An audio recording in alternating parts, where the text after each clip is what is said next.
Hey everyone, I hope you're having a great week and I'm so excited to bring you tips on success partners and some great things that were covered at Summit in Nashville 2016.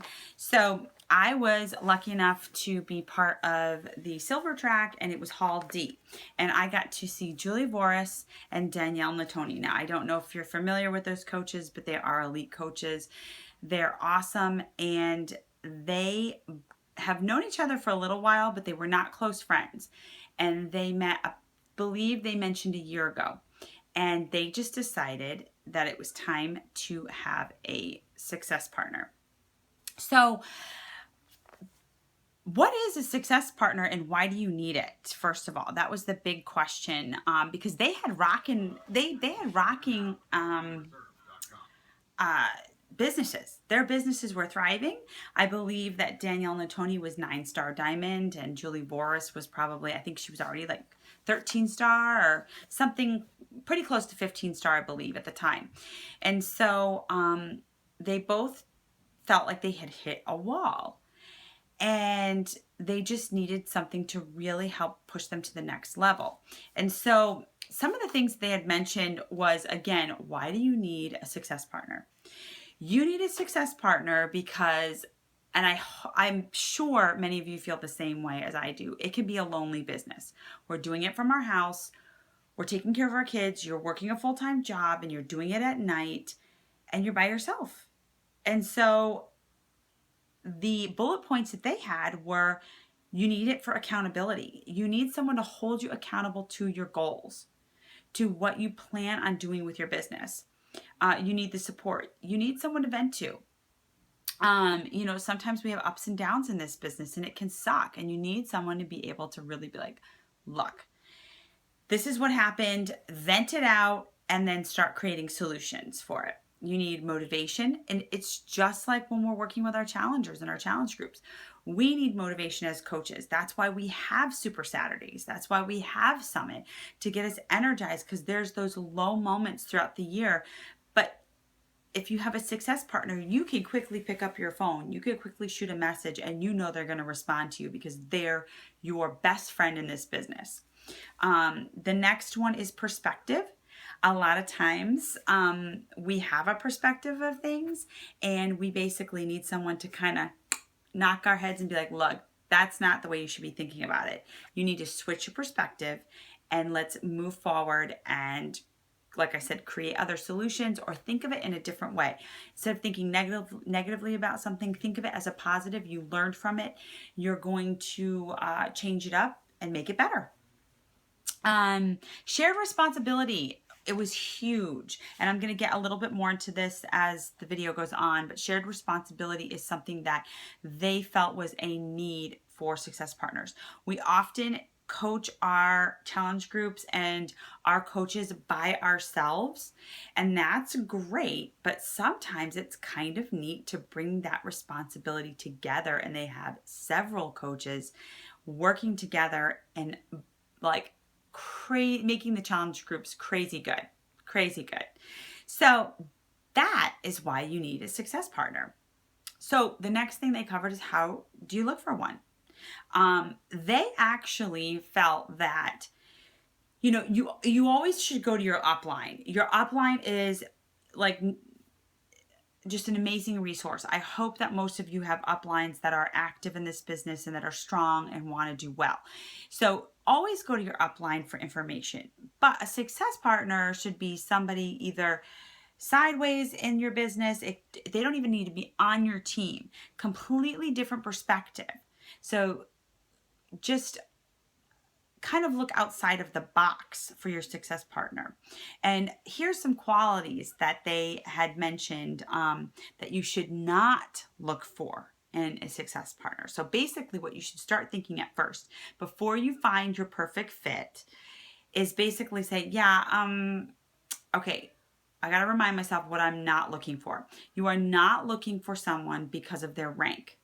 I know it's really tough because you think, oh, well, they might be 5-star diamond or 9-star diamond, that they've got to be an awesome coach. That's not necessarily true because their business style might be different than your business style. Their personalities might be different than yours. And that's the second thing is personality traits and types. You have to really make sure that you're working with somebody that you can enjoy and work with and that you think that will push you too. Number 3, I mentioned before, they do not have to be solely on your team.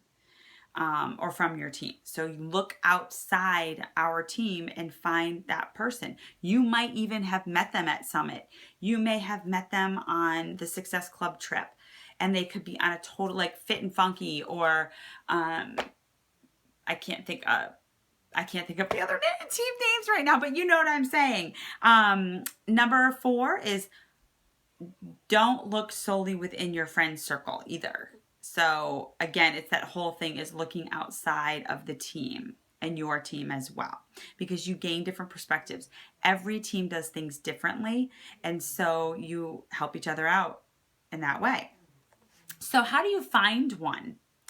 You need to start with making a list of strengths that you bring to the table. You have to understand, what it is about you that makes your business strong and that how you can help people. You need to make a list of possible people. So if you don't know anybody, start scrolling through your team. Start scrolling through coaches. I know we're all part of different coach groups. It could be if you were part of the Ultimate Reset, look at the coaches that were on there. Look at Janelle's new coach success page, that kind of stuff, and just kind of start seeing comments and personalities and things like that. Again, like I said, meet people at Success Super Saturdays. That's where you can meet some great coaches. Check out their pages and see if that might be the right fit. Pay attention to the posts from coaches on social media that connect with you, and add those people to your list. So if you like what they're giving out on their profile page or their like page, and it's like, wow, I really admire them, they need to be on your list. You should have a FaceTime, a Zoom call, or a face-to-face meeting with them, something that starts to narrow the batch of prospects. And they basically mentioned that it's like dating. You need to date these people before they become your solid success partners. So make these appointments, check out what they're like, even tell each other. That's one thing. Set the expectations and say, look, I'm kind of checking out you. Like let's just play with this for a month or 2 and see how it works for us. And then if you feel like it's not going in the right direction, then break it off and move on to your next partner. You've got to start thinking, sorry guys, my little one, how will you meet? So is it going to be FaceTime? Do you live out of state? Will it be Zoom calls? Or again, will you be doing it in person? And if you're lucky enough to do it in person, that's a blessing. So that's awesome. Think about how often will you meet? So are you going to make the expectation you're going to be speaking every week to each other, or every 2 weeks, or once a month? And again, is texting an option for you guys? Will you be able to text for quick responses or private messaging and then maybe do 1 call a month? That kind of stuff. You got to figure that out. You also need to be very open with your goals. You need to set your goals, and some of the goals that they had mentioned were, of course, the four vital behaviors. Juju, no. The 4 vital behaviors.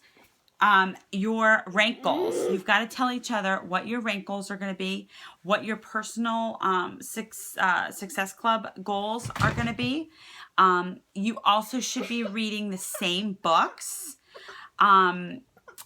And you need to report back with each other on your calls. The next thing, I have a couple more things for you guys, is operating logistics. You have to create number-based goals for yourselves. So you need to tell each other, by such and such, I'm going to have this many coaches on my team. I currently have this many coaches. Know your numbers. You need to know how much you want to make at a certain time frame. Let your success partner know that so they can help guide you. They can help push you to those goals and hold you accountable. You also have to have the logistics of your challenge groups. How many challenge groups you're going to lead? What kind of challenge groups you're going to lead this month? If you're going to have Coach Basics, honey, if you're going to have a Coach Basics group, and just, you know, kind of set the expectations of that. And also get on, like they mentioned, the challenge tracker. And the next level, you also need to talk about your bigger goals. Your bigger goals. Juliet? Okay. You need to set your bigger goals of your life goals. If you want to pay off your house, vacation, education, long-term goals, trainings that you want to create together, and run calls together. I love how they mentioned that it's really important to you know, run these calls together and